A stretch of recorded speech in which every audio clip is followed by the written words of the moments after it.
Hello प्यारे बच्चों, आप सभी का अपने YouTube channel Y R class में बहुत बहुत स्वागत है। तो प्यारे बच्चों, आज की इस वीडियो में हम आपको पढ़ाएंगे रसायन विज्ञान। यानी रसायन विज्ञान जो विज्ञान है उस विज्ञान को 3 भागों में बांटा गया है। रसायन विज्ञान, जीव विज्ञान, तीसरा आपका है भौतिक विज्ञान। यानी इस वीडियो में मैं आज आपको रसायन विज्ञान के बारे में जो आपका अध्याय आपका 2 है, अम्ल क्षार एवं लवण, यानी इस अध्याय में इस पाठ 2 में जितने भी अति लघुत्तरी के महत्वपूर्ण प्रश्न हैं मैं आज इस वीडियो में आपको बताने वाला हूं। यानी जो अति लघुत्तरी का प्रश्न है एग्जाम में 2 नंबर के लिए आता है। ठीक, जो अति लघुत्तरी का प्रश्न एग्जाम में 2 नंबर के लिए आता है। तो प्यारे बच्चों, आगे चलते प्रश्न नंबर 1 की तरफ। तो यहां से प्रश्न नंबर 1 कह रहा है, उदासीन विलयन में पीएच मान लिखिए। या इस तरह से भी पूछ सकता है प्रश्न, शुद्ध आश्रित जल का पीएच मान कितना होता है। चाहे पूछे उदासीन विलयन में पीएच का मान कितना होता है, या इस तरह से पूछे आपसे शुद्ध आश्रित जल का पीएच मान कितना होता है। इन दोनों प्रश्न का मतलब एक ही होता है और इन दोनों प्रश्न का उत्तर एक ही होगा। तो इसका उत्तर आपके सामने है, शुद्ध आश्रित जल का पीएच मान 7 होता है। यानी जो शुद्ध आश्रित जल होता है उसका पीएच मान कितना होता है, वो आपको 7 होता है। चाहे शुद्ध आश्रित जल कहे चाहे कहे उदासीन विलयन कहे। ठीक, यानी उदासीन विलयन का पीएच मान और शुद्ध आश्रित जल का पीएच मान दोनों का मान क्या होता है, 7 होता है। तो आइए चलते प्रश्न नंबर 2 की तरफ। तो यहाँ प्रश्न नंबर 2 आपसे कह रहा है, धामन सोडा का रासायनिक नाम तथा अणुसूत्र लिखिए। तो यहां से कह रहा है धामन सोडा, यानी जो धामन सोडा है उसका रासायनिक नाम आपको लिखना है और उसका अणुसूत्र भी लिखना, उसका सूत्र भी लिखना, इसका जो फार्मूला होता है धामन सोडा का उसको भी आपको लिखना है। ठीक, ये जो प्रश्न है सब एग्जाम में 2 नंबर के लिए प्रश्न पूछे जाते हैं, क्योंकि सभी जो प्रश्न है सब अति लघुत्तरी के महत्वपूर्ण प्रश्न है। तो इसका उत्तर आपके सामने है, धामन सोडा का रासायनिक नाम सोडियम कार्बोनेट है और धामन सोडा का अणुसूत्र का फार्मूला होता है Na2CO3 into 10H2O। यानी जो धामन सोडा है उसका रासायनिक नाम है सोडियम कार्बोनेट और धामन सोडा का अणुसूत्र होता है, सूत्र है Na2CO3 into 10H2O। तो उम्मीद करते हैं ये प्रश्न आप समझ गए होंगे। अगर एग्जाम में आएगा तो आप ऐसे ही लिखोगे तो आपको 2 नंबर की प्राप्ति होगी। आगे बढ़ते प्रश्न नंबर 3 की तरफ। तो प्यारे बच्चों, प्रश्न नंबर 3 आपसे कह रहा है, सोडियम बाइकार्बोनेट के 2 उपयोग लिखिए। यानी जो सोडियम बाइकार्बोनेट है उसका उपयोग लिखना है, यानी उसका उपयोग कहां कहां होता है। तो इसका उत्तर आपके सामने है, यह cold drink, soda water, baking powder तथा दवाओं में प्रयोग होता है। यानी जो सोडियम बाइकार्बोनेट है इसका उपयोग कोल्ड ड्रिंक, यानी जब गर्मी के मौसम में आपको बहुत गर्मी लगती है, आप कोल्ड ड्रिंक पीते हो ना, आप ठंडा पीते हो ना कोल्ड ड्रिंक, यानी उस कोल्ड ड्रिंक में, उस सोडा वाटर में भी सोडियम बाइकार्बोनेट का उपयोग किया जाता है।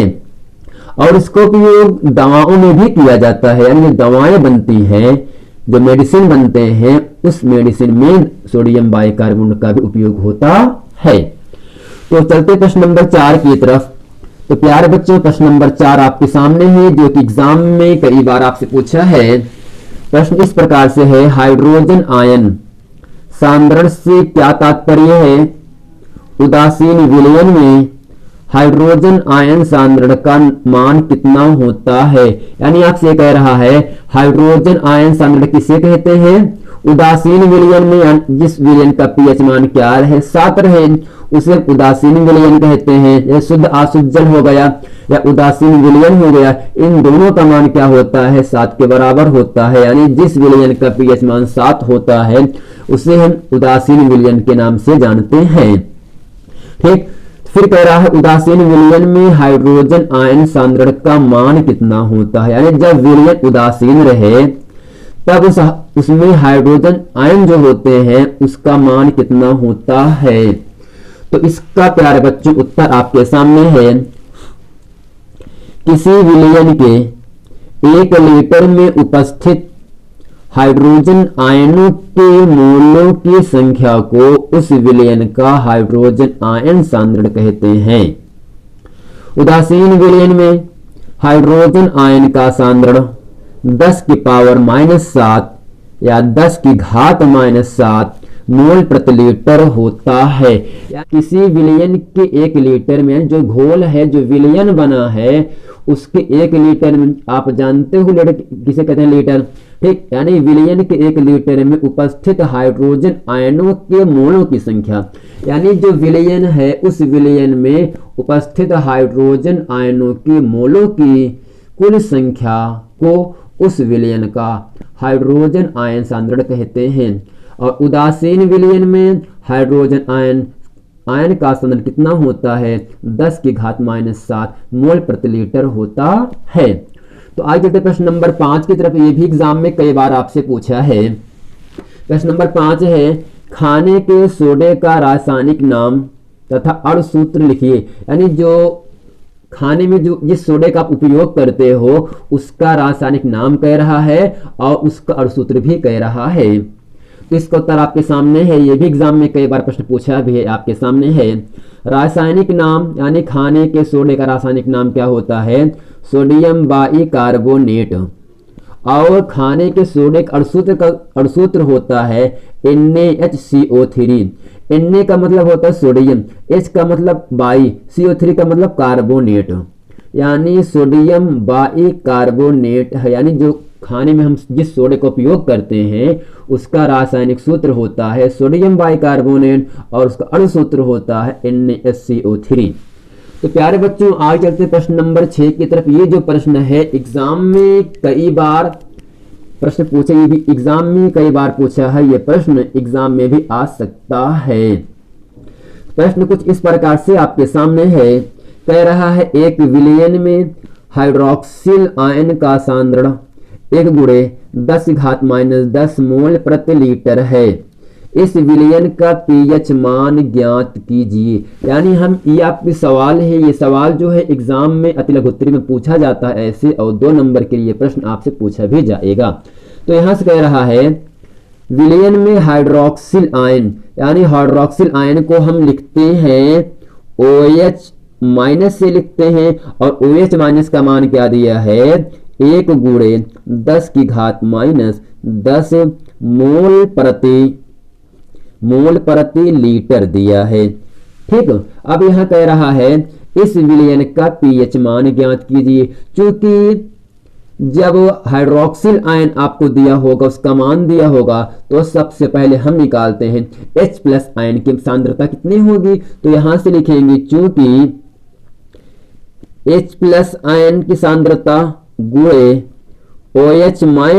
OH क्या है, हाइड्रोक्सिल आयन की सांद्रता, दोनों का मान बराबर होता है 10⁻14, यानी H+ आयन की सांद्रता OH- आयन की सांद्रता दोनों का गुणनफल के मान बराबर होता है 10⁻14।